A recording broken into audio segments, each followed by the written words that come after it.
안녕하십니까? 사인이 안 맞아가지고 기도하시면서 말씀을 좀 들으셔야 되겠습니다.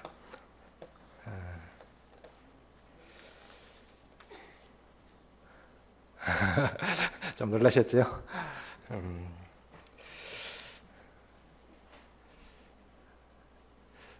평소에 한두 편씩 늘 말씀을 준비해놔야 문제가 생겨도 막을 수 있을 것 같아요. 제가 군산 번영로교회 그 수양에 갔을 때인데, 그 같은 한국인데도 지역에 따라 차이가 참 많아요. 어딥니까? 봉화 쪽으로 수양에 갔던 셀이 밤에 추웠다는 거예요. 이해가, 강원도 추운 거는 조금 이해가 가는데, 그 정도로 시원했나? 근데 군산 번영로교회 수양회는 순천에서 했거든요. 고추장 특산지죠. 근데 밤에 춥더라고요. 이불을 덮고 잤어요. 그래서 지역에 따라 이렇게 다르구나. 그래서 이제 아침에 일찍 일어나서 늘 4시 반이면 일어나시니까 운동을 하는데, 이렇게 더운데도 참 힘들다고 하지만 열매가 맺어지는구나. 벌써 그 참깨는 다 걷어들여갖고, 참깨 들깨 차이 모르시죠? 삼겹살 싸먹는 게 들깨입니까? 참깨입니까? 도시 사람들은 모릅니다. 무슨 잎이요? 그냥 깻잎이라고 그러죠.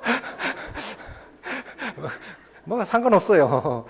사시는 데는 상관없습니다. 그건 들깻잎입니다. 동그란 건 들깻잎이고, 참깨는 벌써 다 걷어들여가지고 다 떨었더라고요.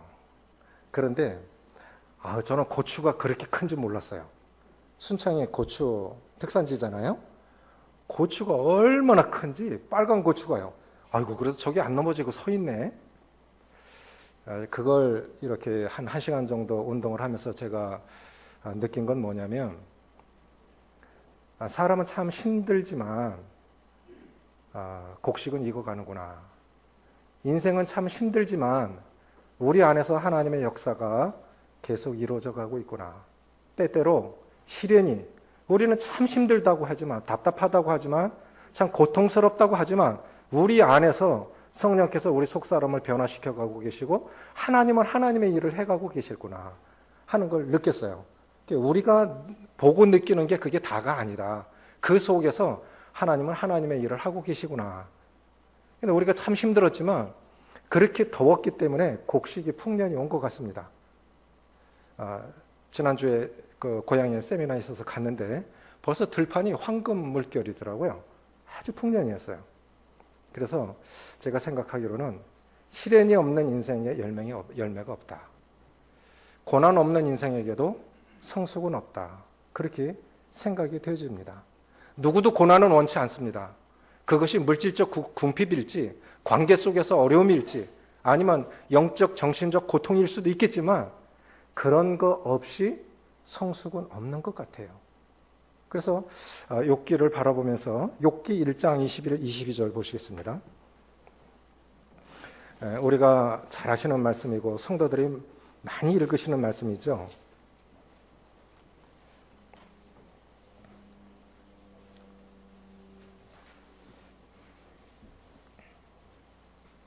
(20절부터) (22절까지) 같이 읽겠습니다. 20절부터 22절까지입니다. 시작. 욥이 일어나 겉옷을 찢고 머리털을 밀고 땅에 엎드려 예배하며 이르되 내가 모태에서 알몸으로 나왔사온즉 또한 알몸이 그리로 돌아가올지라.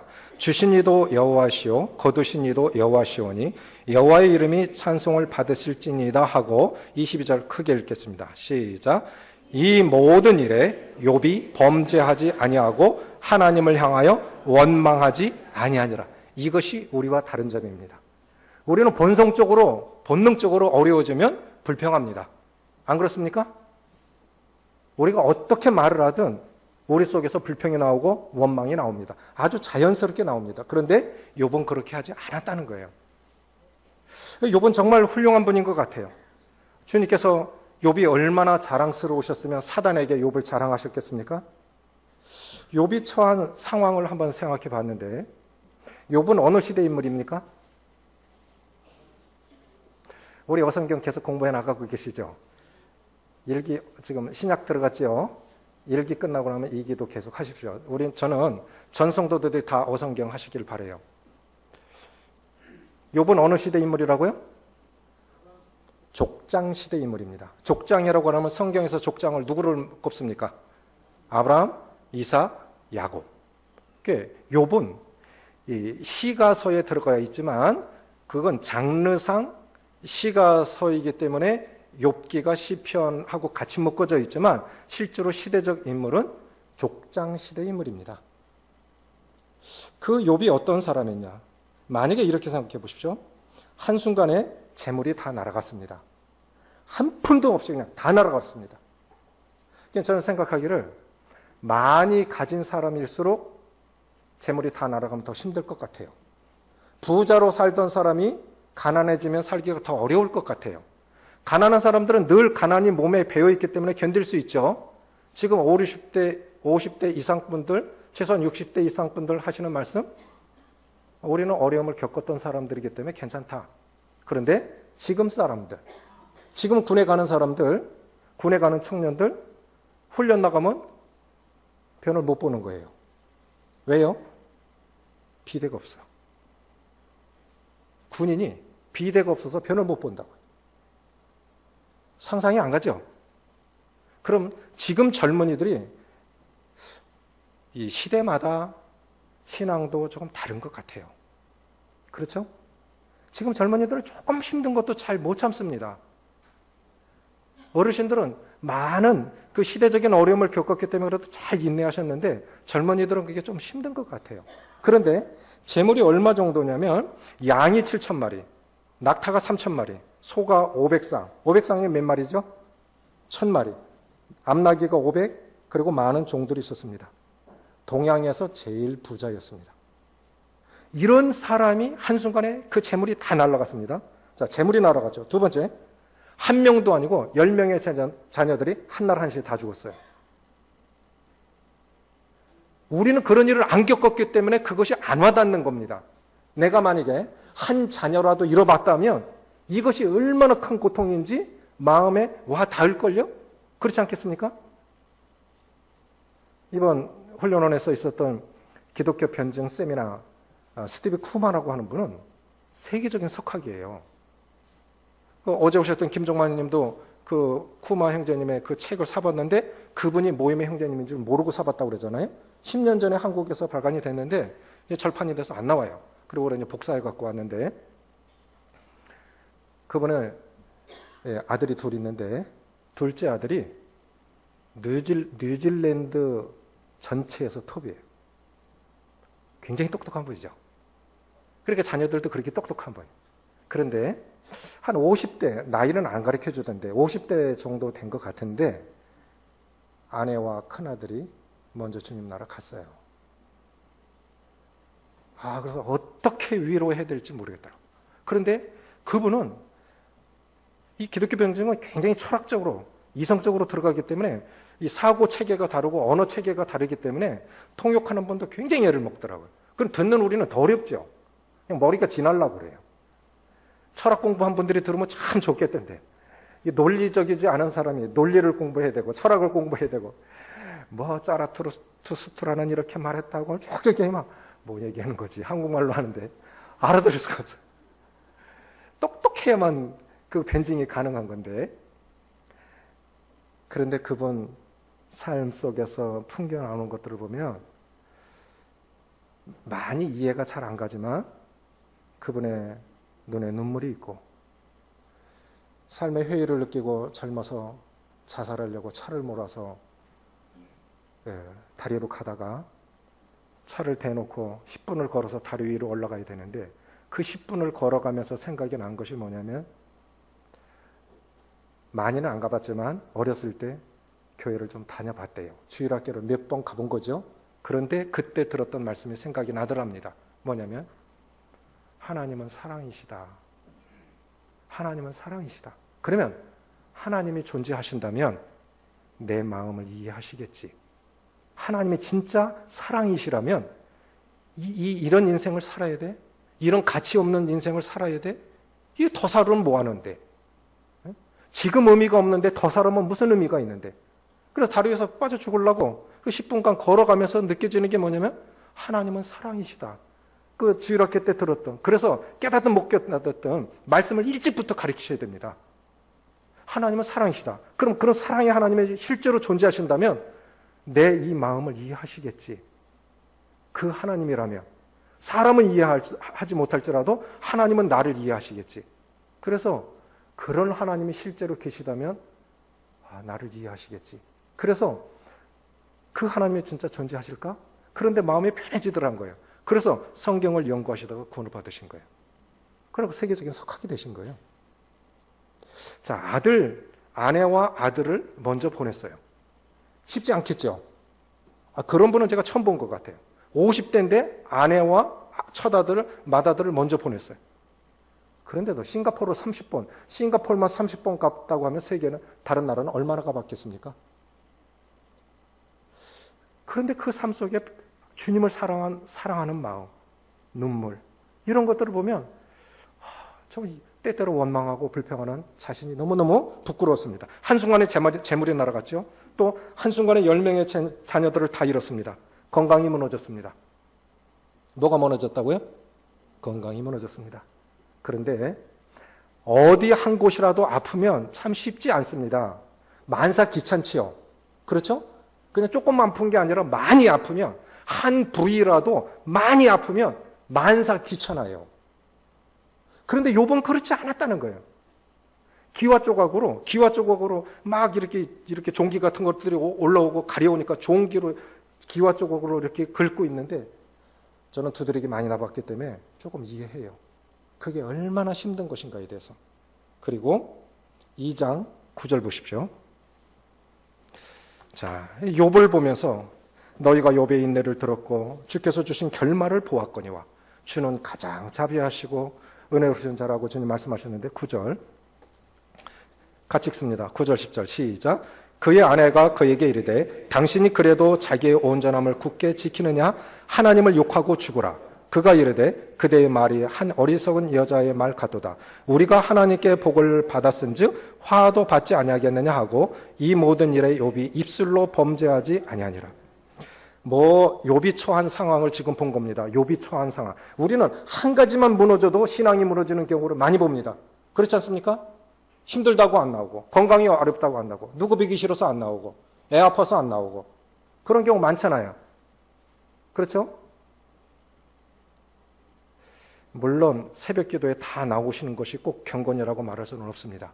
그런데 권해드리고 싶은데, 어제 저희 속으로 모임하는데 어느 참여님이, 저는 누가복음 9장 어제 말씀 주제를 예수만 보이더라 라고 하고 이렇게 순종했는데, 한 자매님 간증 속에서 예수님이 기도하실 때 변화되사 옷이 휘어져 광채가 바라더라.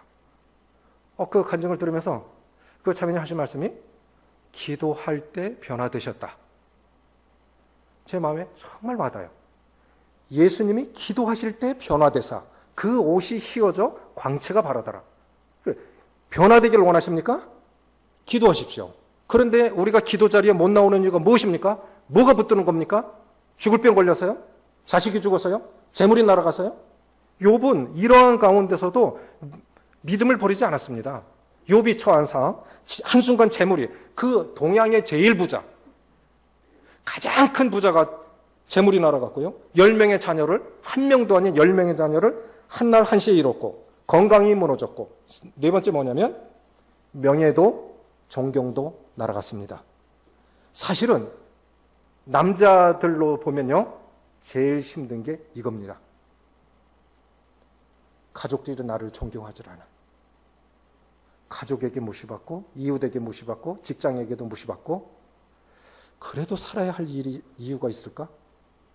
명예도 존경도 날아갔는데 믿음을 지켜갔다. 이게 욥이 처한 상황입니다. 때때로 하나님께서 내가 의도하지 않았는데도 하나님이 나를 낮추실 때 있습니다. 그렇습니까? 내가 특별히 잘못하지 않았는데도 하나님이 때때로 나를 통해서 아니면 가족을 통해서 내가 섬기는 사람을 통해서 나를 낮추실 때가 있다고요. 명예도 존경도 날아갔습니다. 그런 상황 속에서 욥은 어떻게 했을까요? 자, 욥이 처한 상황이 이랬는데 두 번째 뭐냐면 그럼 고난 중에 승리하는 비결은 무엇일까요? 우리 주님 나라 갈 때까지 고난이 있습니다. 인생은 고난을 위하여 났나니 불티가 위로 나른 같으니이다. 인생. 이 짧은 두 글자 속에 얼마나 험악한 의미가 담겨 있습니까? 저는 살아가는 게 고생이라고 봐요. 연세가 드실수록 고생이 더 많아요. 가족들도 힘겨워하고 본인도 힘들고 참 어려운 것 같아요. 하나님 없다면 인생만큼 불쌍한 게 없는 것 같아요. 그런 고난 중에 승리하는 비결은 무엇일까요? 따라해 보십시오. 온전한 믿음을 지켜야 한다. 1장 8절 9절입니다. 1장 8절 9절 시작. 여호와께서 사탄에게 이르시되 내가 내 종 욥을 주의하여 보았느냐? 그와 같이 온전하고 정직하여 하나님을 경외하며 악에서 떠난 자는 세상에 없느니라. 사탄이 여호와께 대답하여 이르되 욥이 어찌 까닭 없이 하나님을 경외하리까? 그러니까 사단이 하나님께 도전한 건 뭡니까? 욥이 왜 그렇게 순전한 믿음을 지킬 수 있었습니까? 그 원인들을 제거해 보십시오. 그러면 온전하지 않은 사람일 겁니다. 이렇게 도전한 거거든요. 그런데 그 꺼리들을 다 없앤 거예요. 재물, 자녀, 그 다음에 건강, 명예. 이걸 다 허락하신 거예요. 가져가도록 허락하신 거예요. 그런데 욥이 그 믿음을 버렸습니까? 안 버렸습니까? 안 버렸죠? 여기 보면 이 온전이라는 말이 굉장히 많이 나옵니다. 1장 1절에도 나오고 1장 8절, 그 다음에 2장 3절, 2장 9절 쭉 나누는데 한 절만 더 보실게요.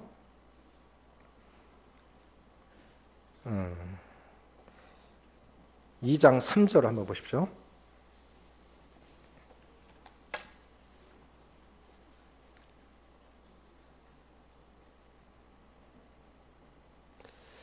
같이 읽겠습니다. 시작. 여호와께서 사탄에게 이르시되 내가 내 종 욥을 주의하여 보았느냐? 그와 같이 온전하고 정직하여 하나님을 경외하며 악에서 떠난 자가 세상에 없느니라. 내가 나를 충동하여 까닭없이 그를 치게 하였어도 그가 여전히 자기의 온전함을 굳게 지켰느니라. 주님이 인정하시는 거죠. 그렇죠? 지금 다 날아간 상황입니다. 그런데 처음에 그게 있었을 때와 없었을 때 똑같아요. 그 믿음이 똑같은 거예요. 그리고 진짜 믿음은 뭐냐? 건강할 때도 건강하지 않을 때도 그렇게 믿음을 지킬 수 있어야 그 사람이 그 믿음이 온전한 사람인 거예요. 그래 뭐냐면 믿음이 온전한 사람은 기복이 없다는 겁니다. 기복이. 그래 그 건강치 못하니까 성숙하지 못하니까 이 기복이 심한 거예요. 누구 때문에? 무엇 때문에? 이거는 온전한 믿음이 아닙니다. 두 번째 뭐냐면 고난의 유익을 기대하셔야 됩니다. 잘 들으십시오. 그냥 산 설교로 들으시지 말고 이거는 내가 앞으로도 주님 나라 갈 때까지 계속 겪어야 할 어떤 이유, 어떤 장소에서 어떤 고난을 받든지 우리는 계속 고난을 겪으면서 살 것인데 고난 받을 때 고난 중에 승리하는 비결 첫 번째는 온전한 믿음을 지켜야 돼요.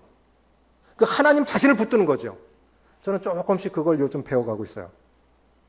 교회가 아니고 그 결과가 아니고 열매가 아니고 하나님 자신을 붙드는 법. 그럼 좋을 때도 그렇게 기쁘지 않은 거예요. 어려워도 괜찮은 거예요. 내게 중요한 건 주님이시지 그 결과들이 아니니까. 두 번째는 뭐냐면 고난의 유익을 기대하셔야 됩니다. 욥기 23장 10절입니다.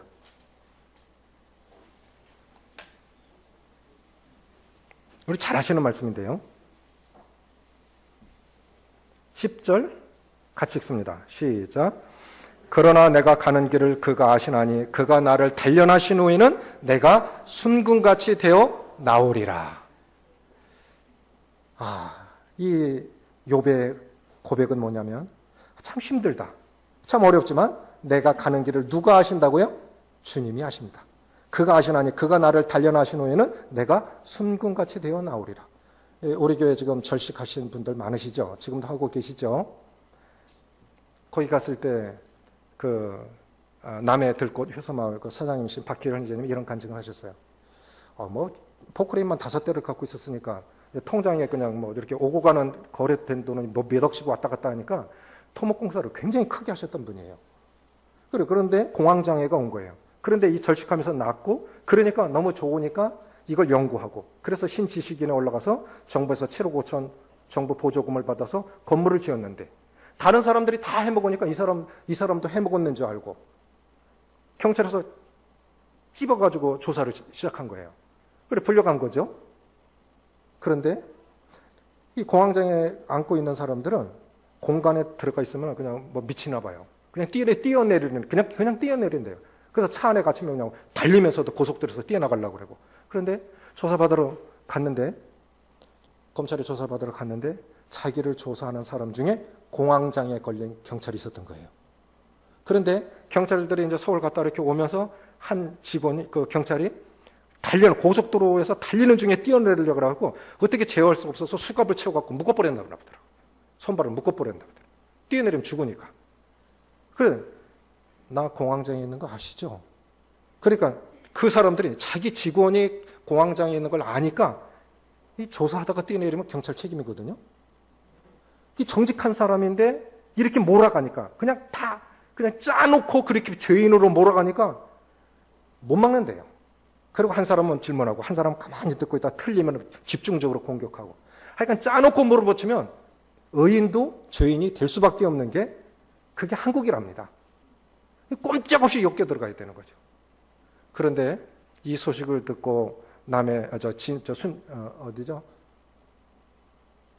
사천교회 사역하시는 형제님이 가서 사역하시는 형제님이 눈물을 흘리면서 하나님의 은혜를 구하면서, 형님 참 지금까지 참 잘 사셨는데 아무래도 형님에게 약간의 찌꺼기가 있는가 봅니다. 그래서 하나님께서 형제님을 더 정결케 하시라고 허락하셨나 봅니다. 더 도가니로 은을 또 풀무로 금을 연단하는 것처럼 그 찌꺼기를 완전히 없애서 완전히 정결한 사람이 되게 하시려고 그 고난을 허락하셨나 봅니다. 그렇게 말씀하셨다는 거예요.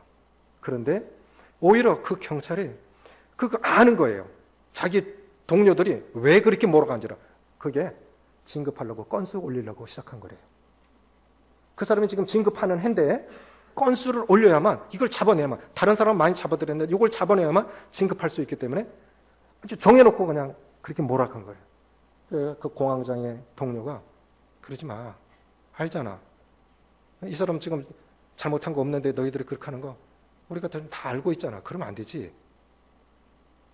그래갖고 오히려 이 경찰이 같이 이렇게 공황장애 앓고 있으니까 서로 위로하고 서로 격려하면서 그 사람이 변호를 해가지고 잘못 말하면 이렇게 말하셔야 됩니다. 잘 말을 못하니까 검찰에 불려가서 조사를 받으면 얼마나 들었겠어요. 그 잘못 말하면 이렇게 말하십시오. 그렇게 해서요 무죄로 풀려난 거예요. 그걸 간증을 하시더라고요. 하나님께서 우리에게 어려움을 주시는 두 번째 이유는 뭡니까? 우리가 고난 중에 승리하는 비결. 첫 번째는 그럴지라도 상황은 이해가 안 갈지라도 그 상황을 허락하신 주님을 잡으십시오. 주님은 최선으로 우리 삶을 인도하시고 하나님은 잘못하시는 것이 없습니다. 그러니까 어떤 경우에도 하나님은 잘못하시는 것이 없다는 것을 믿으셔야 됩니다. 그 하나님의 온전하심을 믿으셔야 되고, 두 번째는 뭐냐면 고난의 유익을 기대하셔야 됩니다. 고난 없이 이렇게 성숙한 사람은 없는 것 같아요. 고난 속에서 자신의 잘못도 보고 고난 속에서 하나님의 위로도 경험하고 그러는 것 같습니다. 고난을 허락하신 여러 가지 이유가 있죠. 믿음의 순수함을 회복하게 하기 위해서 은혜에서 찌꺼기를 제하라. 그리하면 장색에 쓸만한 그릇이 나올 것이요. 잠언 25장 4절. 그래, 고난을 많이 받은 사람들이, 이렇게 고난받는 사람들이 이해해요. 아, 그래, 힘들어. 자식 키우는 거 힘들어. 그런데 자식들이 항상 1등만 하고요. 그러면 왜 자식을 저렇게 키운대? 저도 한창 교만했던 사람이거든요. 청년 때. 왜 자식을 저렇게 키우지? 왜 안 때리지? 안 때리는 부모가 이해가 안 가는 거예요. 이 고난을 안 겪어보면요, 남을 이해하지를 못해요. 그래서 그 길을 가보지 않은 사람은 그 사람을 이해할 수가 없습니다. 그래서 이해가 안 갈 때는 주님의 뜻이 있겠구나. 특별히 말 조심하십시오. 우리가 딴 것보다도 말로 죄를 짓습니다. 특별히 어려워 죽겠는데 그 어려운 사람들에게 상처 주는 건 말이에요. 그런데 조심하셔야 돼요. 갈라디아서 6장 7절은요, 축복의 말씀이기도 하지만 두려운 말씀입니다. 사람이 무엇으로 심든지 그대로 거두리라. 네가 그렇게 잘났어? 하나님 거꾸로 틀리시는 거예요. 그랬을 때 내가 누구 눈물 나게 하니까 나도 눈물 나게 하시는구나. 그래야 자신을 알죠. 믿음의 순수함을 회복하기 위해서. 두 번째, 순종을 배우게 하기 위해서. 시편 119편 71절에 고난당한 것이 내게 유익이라. 이로 말미암아 내가 주의 일들을 배우게 되었나이다. 세 번째, 그리스도의 형상을 담게 하기 위해서. 이건 찾겠습니다. 로마서 8장, 우리가 잘 아시는 28, 29절 보시겠습니다. 로마서 8장 28절, 29절.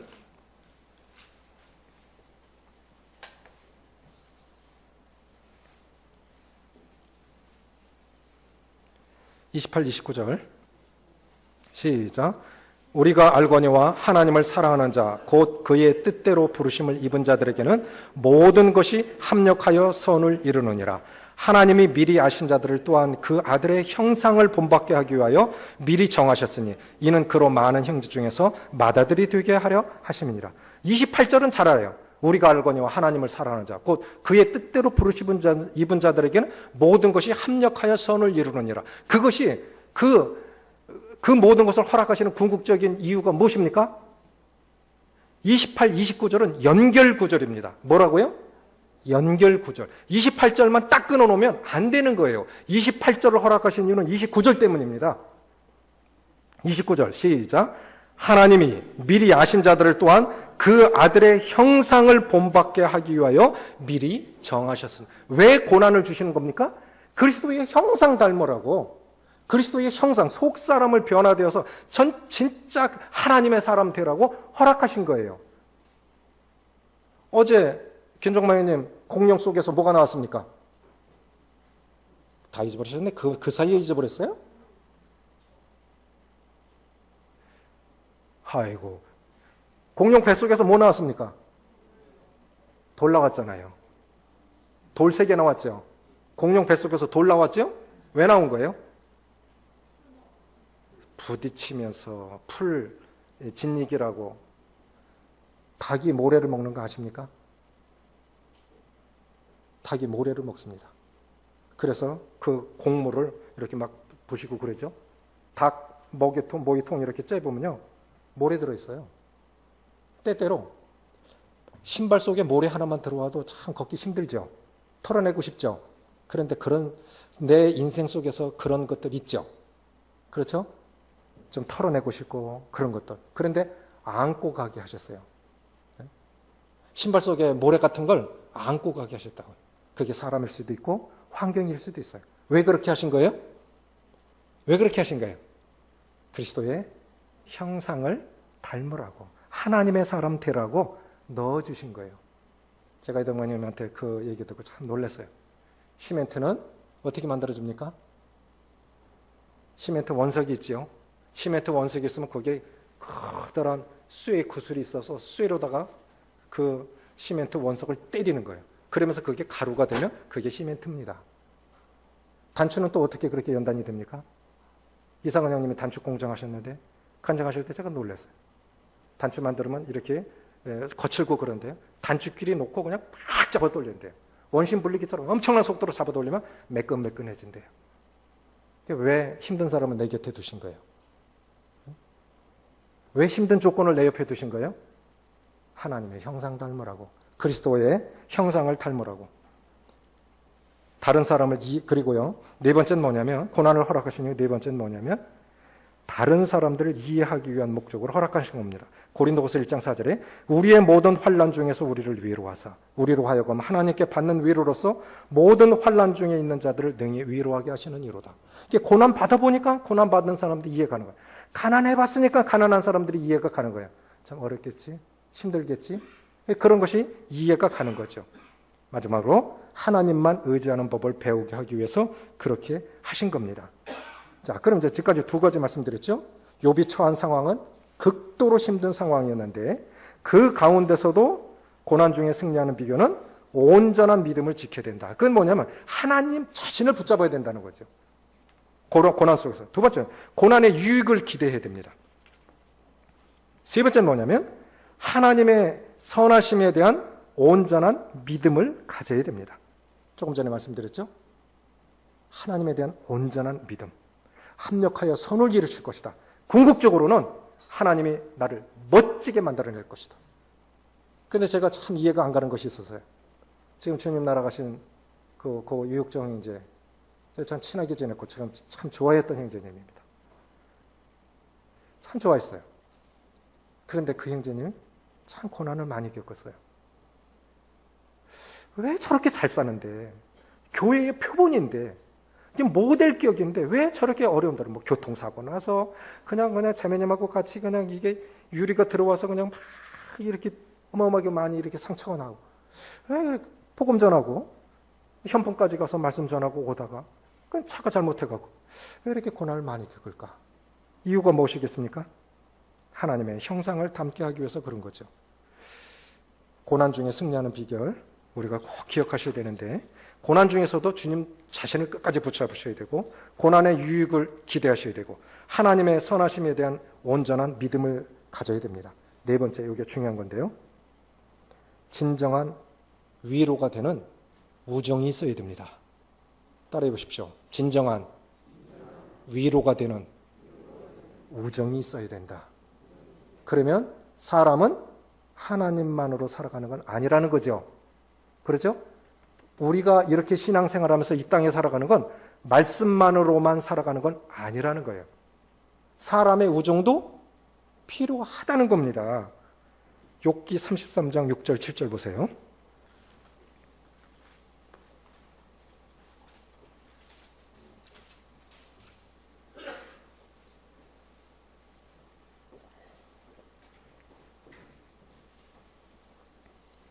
욥기 33장 6절 7절. 자, 욥의 친구들이 욥이 처한 그 상황을 듣고 공경을 듣고 와서 위로를 하죠. 그런데 죄 없이 어떻게 이런 결과가 왔겠냐? 네가 뭔가 잘못한 게 있겠지. 그렇게 몰아가니까 욥은 참 답답해요. 그렇게 자기 의로움을 주장하다 보니까 하나님이 불의하시다 하지요. 그래서 나중에 이제 욥도 하나님한테 이렇게 책망을 받는데, 세 친구들이 더 이상 욥이 하는 말에 대꾸할 수 없을 정도 되니까 누가 등장합니까? 누가 등장합니까? 엘리후가 등장하죠. 그런데 세 사람은, 욥의 친구 세 사람은 잘못했어요. 그래서 그들에게 제사를 드려서 욥에게 잘못한 것을 사죄하라 했는데 엘리후에 대한 책망이 없어요.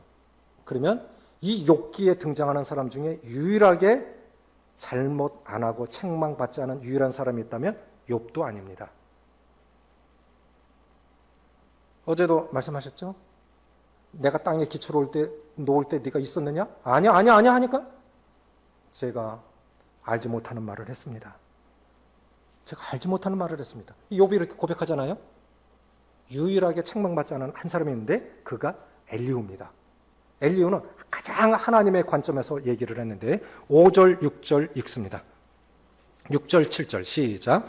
나와 그대가 하나님 앞에서 동일하니 나도 흑으로 지음을 입었은즉 내 위엄으로는 그대를 두렵게 하지 못하고 내 손으로는 그대를 누르지 못하느니라.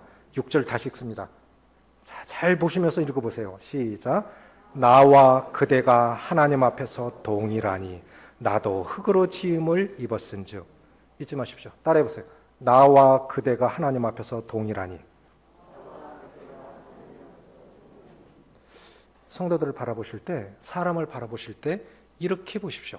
나와 그대가 하나님 앞에서 동일하니. 그런데 누가 누구를 손가락질하고 송사하고 정죄합니까? 이게 교만이라는 거예요. 엘리후가, 하나님께서 엘리후를 인정하신 이유도 여기 있어요. 나와 그대가 하나님 앞에서 동일하니. 당신이 연약한 것처럼 나도 연약해. 나는 그 정도 됐으면 요만큼도 못 살았을 거야. 그 사람이니까 그래도 그만큼 믿음을 지켜가는 거야. 우리가 원하는 것만큼 못 살아가지만 실제로 나는 그 상황 속에 들어가면 나는 그만큼도 못 살아. 그 사람 참 훌륭한 분이야. 나름대로의 연약이 있고 그런 것들이 있지만 그분 그런 가난 속에서 그렇게 못 살아. 나는 그 정도 가난 속에 들어가면 나는 그렇게 못 살아가. 그 정도 된다면 나는 그만큼 못 살아가. 이렇게 고백할 수 있어야 그게 정상인 거예요. 근데 우리는 얼마나 쉽게 판단합니까?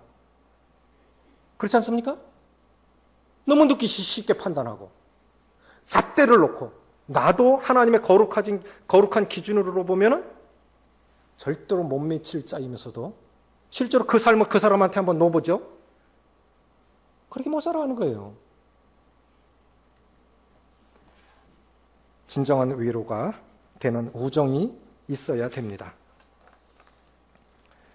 그래서 고난의 결과에 대해서 한번 살펴보겠습니다. 욥기 42장 2절 3절 마지막으로. 그럼 고난만 있고 결과가 없으면 그거 진짜 힘든 거예요. 그렇지 않겠습니까? 42장 2절 3절 1절부터 3절까지 같이 읽습니다. 시작. 욥이 여호와께 대답하여 이르되 주께서는 못하실 일이 없사오며 무슨 계획이든지 못 이루실 것이 없는 줄 아오니 무지한 말로 이치를 가리는 자가 누구니이까. 나는 깨닫지도 못한 일을 말하였고 스스로 알 수도 없고 헤아리기도 어려운 일을 말하였나이다. 자, 지금 회개하고 있죠. 잘못됐습니다. 알지도 못하는 말을 제가 그냥 함부로 하나님 앞에 짓거렸습니다. 이렇게 이제 고백하는 이런 모습을 바라보게 되는데, 이게 뭐냐면 이 말을 다른 말로 하면 하나님의 주권을 인정한 거예요. 제가 그렇게 했지만 하나님은 제가 이해가 안 가는 일이지만 하나님이 행하시는 일에 제가 무슨 토를 달겠습니까? 하나님이 하셨는데, 하나님이 주권자이신데 제게 어떻게 하시든 하나님이 주신 거 도로 가져가셔도 제가 무슨 할 말이 있습니까? 낮추신들 하나님이 어떻게 하셔도 하나님은 저에게 하나님이십니다. 이렇게 고백한 겁니다. 그래서 고난을 통해서 얻어지는 결과가 뭐냐면 하나님의 주재권 인정이 되어지는 훈련. 이걸 목적으로 고난을 주시는 거 아니겠습니까? 훈련하라고. 몽골 사람들은 3살, 4살만 되면 말을 타는데 한국 사람들은 말 못한다고 그러니까요. 옛날 바야자면이 몽골 사람들은 3살만 되면 말을 타는데 우리는 말을 못해요. 몽골 사람들이 말 훈련시키는 걸 TV에서 봤습니다. 그 빼빼 마른 사람이 그 성체 큰 말을 그냥 올가미 하나 꽂고 긴 막대기 하나 갖고 훈련을 시키는데 그걸 잡고 질질 끌고 엄청나게 끌고 가다가 이 말이 지치니까 쓰더라고요. 하여간 말이 지치니까 그때까지 그냥 신발이 다 닳도록 그냥 끌려다니는 거예요. 그래서 지치니까 쓰니까 그때 안장을 얹어요. 그러면서 이제 자기 위에 사람을 태우는 훈련이 되어지니까 자꾸 하다 보니까 이게 자연스러운 거예요. 사람이 타도. 우리 왜 내 마음대로 살아가질까요? 내가 주인으로 지금까지 살아왔기 때문에 간섭받는 거 싫은 거예요. 사람도 싫고 하나님도 싫어요. 내가 주인으로 살아왔기 때문에 누구도 간섭하는 게 싫은 거예요. 그런데 고난은 그런 훈련을 시키는 거예요. 하나님 앞에 순종하는 훈련시키는 것이 그게 고난입니다. 그래서 고난의 결과는 하나님의 주권을 인정하는 법을 배웠고, 두 번째 뭐냐면 자신의 삶 속에 경험된 하나님을 고백하기 시작해요. 5절입니다. 시작. 내가 주께 대하여 귀로 듣기만 하였사오나 이제는 눈으로 주를 배움나이다. 전날에는 그냥 남의 간증 들은 거예요. 누구의 하나님, 누가 이렇게 말했다, 누가 이렇게 말했다. 이번에 12월 달에 오실 동해교회 김한혜 형제님은 제 고향 선배인데, 이번에 세미나 가서 2시간 동안 형제님 간증을 들었는데 27년간 죽을 고생하며 사역을 했더라고요. 25톤 차에 받쳐가지고 앞뒤로 받쳐가지고 목 부러지고 이 갈비뼈 부러지고 자매님 같이 또 이렇게 하고 한 병원에 입원해 있고 좀 죽을 고생하면서 엄청나게 울면서 사역을 했나 봐요. 할 말이 없더라고. 저는 그런 고생을 안 해봤기 때문에 할 말이 없어요. 그런데 하나님이 고난 받을 때마다 점점 축복하셨습니다. 그래서 자체 예배당이 있네요. 동해 그 허벌판 황무지에 교회가 세워지고 영혼들이 구원받고 그를 통해서 일하시는 모습을 제가 들었어요. 고난 속에서 주님이 하시는 일들, 그냥 고난만 있고 그 속에서 역사하시는 하나님의 위로나 하나님의 경험이 없다면 의미가 없는 거지요. 그렇죠? 고난은 죽게 되어 귀로 듣기만 하였사오나 이제 내가 주를 눈으로 배움나이다. 아브라함의 하나님, 이삭의 하나님, 야곱의 하나님, 그 하나님 말고 내 하나님. 그 하나님 말고 내 하나님.